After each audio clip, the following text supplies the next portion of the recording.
Okay, so Grandma shared, how she has felt God's power and love in the midst of painful and distressful situations.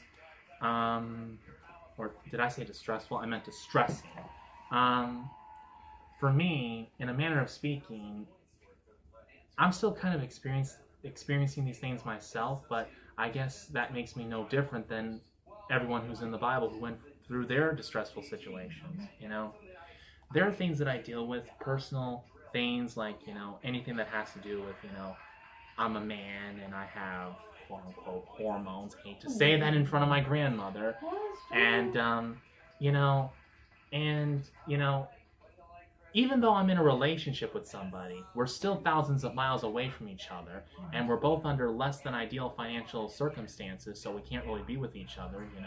I've got my things to take care of here, establishing my life here. She's got the kids. I gotta get So, it here. go ahead. So, Just talk loud. talk loud. I can do that. So, it's not really easy to deal with the stuff that I deal with. And in the process of doing so, and I guess you can consider this a confession, but I have gone to the internet and looked up inappropriate videos and, did what men do when they look at those inappropriate images on the internet. I'm not perfect. I'm no better than anybody else, and especially the people in the Bible who had their sins. Um, you know, St. Peter had that moment when he denied Jesus 3 times. St. Paul originally was a persecutor of the church. So, you know, and of course, even to this day, right now, I still deal with the things that I have just confessed. It hasn't stopped. Oh, it ain't stopped for me either. The other night it was really bothering me. I laid in and cried. Then I asked God to forgive me for blaming him for taking it. And he took him the right way. That's another thing. I have my moments when I blame God for certain things, like what I'm dealing with right now, because how, and God knows, because I have these conversations with him. I don't hold back with him on anything, and especially when I'm angry, which is probably spiritually dangerous, but I do believe that God wants me to be real with him. He says be you angry, but sin not. Don't let your anger go down and sundown. My first husband like that never would do it. If we got in a fight during the day, or that night come, we'd made up. That's the way it is. Junior said you should practice what you preach. You might get mad at him. I kind of have issues with that myself. What I was getting back to is that, this is one of those moments where I find myself in situations where, just like certain other Anglicans, especially who became bishops, such as James Pike, John A.T. Robinson, and of course now John Shelby Spahn, we have those moments where we're just kind of questioning the faith. We're questioning, how can this how can this be like a loving, kind, and forgiving God when he has done these things and this and all that? And you read other parts and you just realize there's just some things that just don't make sense in your own logic and reasoning. And one of the things that I've said to myself and to God is, what I can't understand is, how can God create me to have an attraction to the opposite sex for not just carnal, but personal, intimate, romantic purposes, then gives me laws telling me that I have to be celibate until I get married, and then put me in a world to where the chances of marriage ever occurring or even lasting long are just so slim that you don't need a knife to cut them. All you just need is your little finger just to cut it, because it's that thin. And sex is so free. Women are something else. It's a strange new world to me too. So, and one of the things that I worry about, and sometimes, and I think this is times when Satan actually tries to intervene, sometimes even pretending to be God, that's what I hope, where sometimes I feel like God will punish me by stopping me from becoming a priest in the Anglican Church, and, that terrifies me. And in the old days, I would fear that I would lose Lisa as a punishment for my sins. I would lose this as a punishment for my sins, and this is still a dark, demented merry-go-round that's even still going on to this day. So much so to where nowadays, where things haven't always gone the way that I hope that they would go, for one reason after another, sometimes I would feel like God kept his word when it comes to punishment. And sometimes, even nowadays, whenever I hear people whistle or hum or sing, or if they just dance out of nowhere, it just sets off negative triggers in my mind, and it just like, you hear those voices that say, this is a testimony that you're going to lose this that you love so much. You're not going to have a chance to do this that you love so much. And, it's just so much, like I said, it's like a dark merry-go-round or a dark roller coaster that keeps going on in my mind. Well, if he's after you that way, the devil, and he ain't got you yet. No, not so, because obviously it keeps going. Eartha Kitt sung in one of her... Eartha Kitt, in one of her songs, she says that if you want the devil to leave you alone, be bad. But if you want the devil's company, be good, be good, be good. Because he'll definitely be there. He's even told me that Jesus is a fairy tale. I said, what's that make you? He left me alone there. You know, for a little while. There's this YouTuber who's been mentioned in a scary video. What's his name again? Bob Hickman? I forgot his last name. But he's obviously, well, he's either a mentally disturbed man or he's being tormented by demons on a whole new level. He claims that God has entered him and has tortured him, and that has visions of Jesus taunting him, saying, turn away from me because I can't save you, or something like that. It's just... So like I said, he's either mentally disturbed or he's being tormented by demons on a whole new level that I've never heard before. I even apologized to him for saying that, because he touched Ginger. I thanked him for the way he did take him. He wasn't on the highway, he was home, he didn't die alone, and he wasn't in pain. But you want to know something? Regardless of the things that I go to, and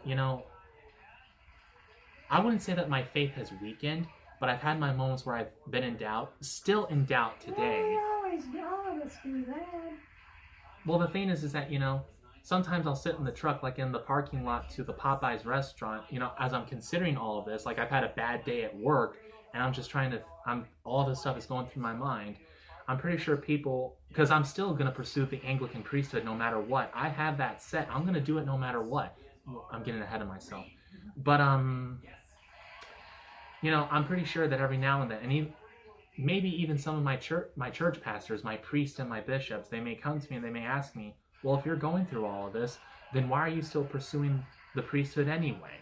Or anyone for that matter. No one's asked me this, but in my head, I'm thinking, what if it happens? What if someone comes up to me and they ask me, well, why are you still pursuing the priesthood if you're having doubts about God, and if you're having trust issues with God? Your Mother Teresa said that. And I thought she was fine. The answer that I would give is, I would say, you know what? My answer has to be the same as that of St. Peter the Apostle in the Gospel of John. When Jesus is emphasizing that if people want him to be a part of them, if they want any part with Jesus, that they have to eat his body and drink his blood, pretty much talking about communion, also known as Holy Eucharist. And some of his followers, probably a lot of them at the time, when they heard this, they even said, this is a hard saying. And they started to walk away, just one by one, until all that was left were the apostles themselves. Jesus looked to the apostles and said, aren't you going with them? And St. Peter, always being the first one to speak, sometimes recklessly, if I might add, think of the 3 times he denied Christ, that was reckless. He said, Lord, where can we turn to? Only you have the words of eternal life.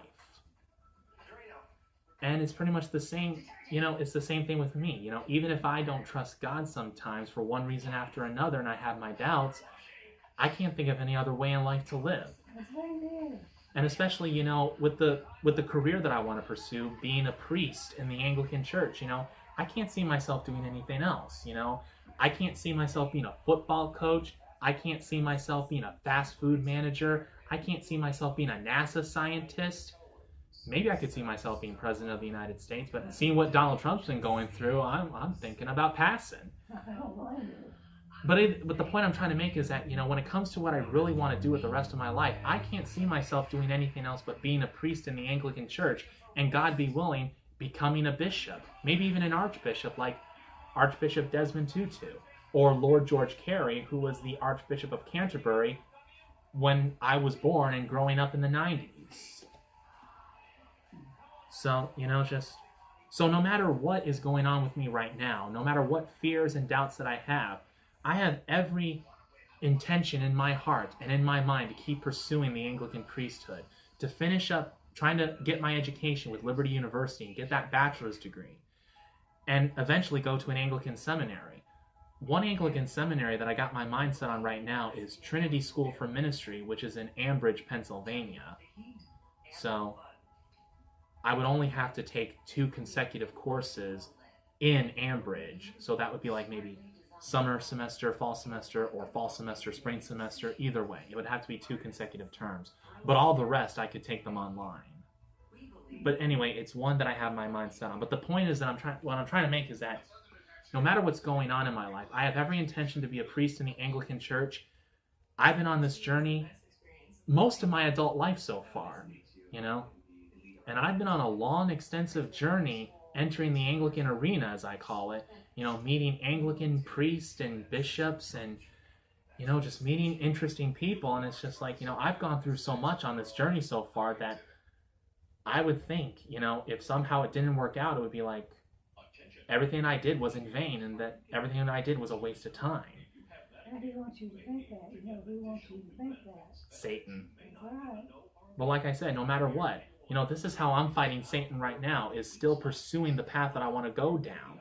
Actions speak louder than words. I can say, get behind me, Satan, all I want, but he's just going to keep coming back. Where's this going to come back?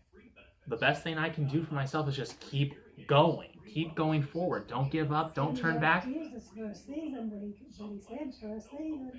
And he was tempting him, and that's Debbie's favorite. And then there's that scene in Passion of the Christ where Satan is tempting him in the Garden of Gethsemane. There are some words and names in this book, the Bible, that I can't pronounce to save my life, and it's especially worse in the Old Testament. We had this preacher going, when you come to word, you tell him come out and be reading the Bible. I try to pronounce every name I can in this book to the best of my ability, even if it sounds wrong. As a matter of fact,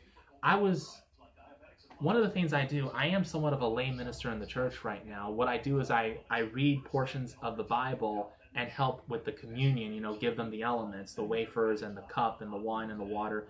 And I was reading one part, I can't remember if it was, I think it was the Old Testament, and I was reading certain names, and Heidi, Father Tim's wife, she was telling me that the people in the crowds, in the congregations, they were saying, wow, he knows those names very well. He reads very well. And I don't think so. I think there are some names that I can't pronounce quite well. I have trouble with them too. I just do the best I can. I think the thing about me is that I just put in the effort and try.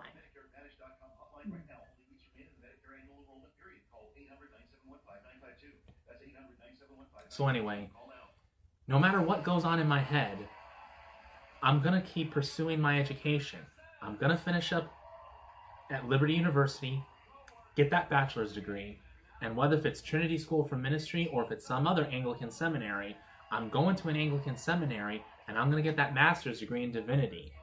I don't care how long it takes. I even told Father Tim, I don't care if it takes me 50 years. I'm in this for the long haul. I'm not going to stop until the bishop lays his hand on me and says, you are a priest in the Church of Jesus Christ.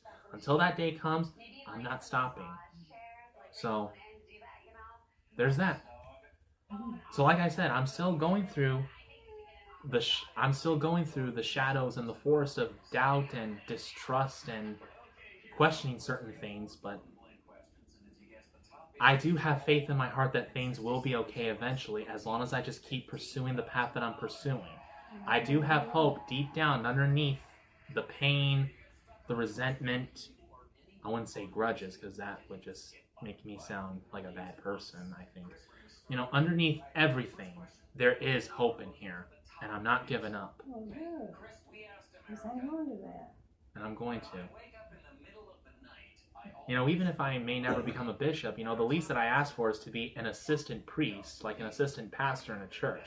I would be happy with that for the rest of my life, because I'm still an ordained clergyman in the Anglican Church.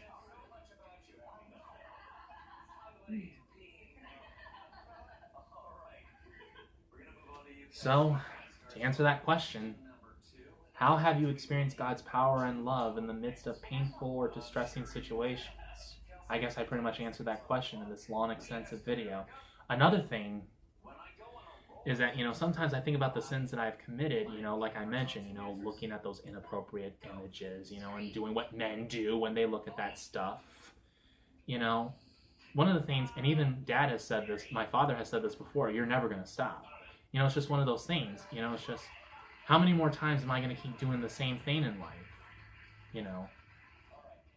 It's just, so am I really going to think that God is going to pound me with a hammer for every single time that I do it, every single time that I do it, every single time that I... He says, God is not standing up there with his big fist doing this to you. He understands a lot more than we think he does. But sometimes, I just wish that God wouldn't be all Area 51 with us, keeping secrets all the time and just let us know what's going on. He would openly talk with Moses and the prophets of the Old Testament where they actually heard his voice. They actually had conversations, but we don't have those same conversations today. And sometimes I just ask God, you could do it with them, but you can't do it with us. Why not? Or at least me. Talk to you. Yeah, but he doesn't do it in the same way that he did with Moses. He talks to me now. He tells me things. He tells me when I'm doing wrong, too. I will say that as a young man, even if my conscience is saying something, that doesn't stop me from doing what I... But if God is forgiving you, that's repentance, which means you don't do it again. Well, like I said, we're talking about something that men do. They look at, and, this is not really something that just stops, This isn't just going to go away. It's like cigarette smoking. I guess I need to have like a anti-porn patch. Just put it on my arm and hopefully that'll work. I don't think there's anything like that. That was basically a joke. I know, but I don't think